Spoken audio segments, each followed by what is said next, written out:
que l'on conçoit bien s'énonce clairement, les mots pour le dire arrivent aisément. C'est Nicolas Boileau qui donne cette formule dans l'art poétique.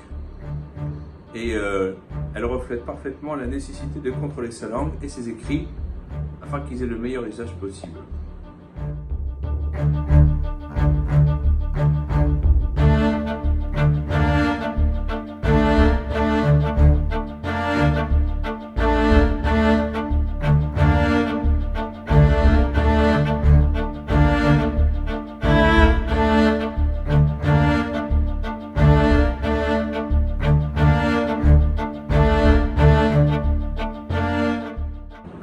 Dans un tout autre domaine, Amavdil ben Kodesh Echol, celui qui sépare le sacré du profane, dans la Birkat Kohanim, la bénédiction sacerdotale que nous allons lire cette semaine, nous allons trouver aussi une formulation spécifique qui doit nous permettre de comprendre parfaitement à quoi cette fameuse Birkat Kohanim fait référence.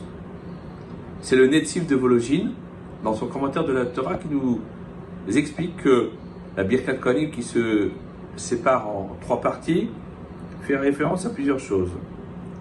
La première bénédiction, c'est que l'Éternel te bénisse et te protège.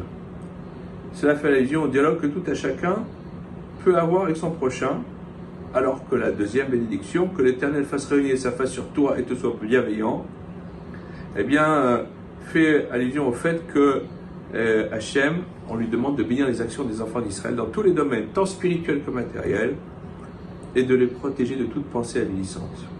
Ainsi, l'orgueil qui cache toute l'élévation spirituelle, telle que l'étude de la Torah. Et donc, on demande à Hachem de nous permettre d'être dégagés de toute pensée néfaste qui va gâcher tout le positif, toutes les actions positives, toutes les pensées positives que nous pourrions accomplir ou avoir. Et c'est le sens de cet enseignement du Talmud en Chagiga 12, qui nous apprend que quiconque se plonge dans l'étude de la Torah la nuit voit se prolonger sur lui un fil de grâce, Chut Shel Chesed, pendant la journée. Quant à la troisième et dernière bénédiction, elle se rapporte au fait que celui qui aura bénéficié des bénédictions divines sera changé à un tel point qu'il sera rayonnant. Quant au Shalom, la paix, la plénitude, eh bien, qui conclut la Birkat Kohanim, il n'est que la conclusion logique de tout cet enchaînement, c'est-à-dire de placer le nom de l'Éternel sur la tête des enfants d'Israël. C'est cela la même bénédiction, la vraie bénédiction, être à même d'être en permanence le vecteur de la parole divine par un comportement exemplaire et des prières exaucées. Les Kohanim n'ont qu'une fonction de transmission, ce n'est pas eux qui bénissent. Ils sont les transmetteurs de la Birkat Hashem, de la bénédiction de Dieu.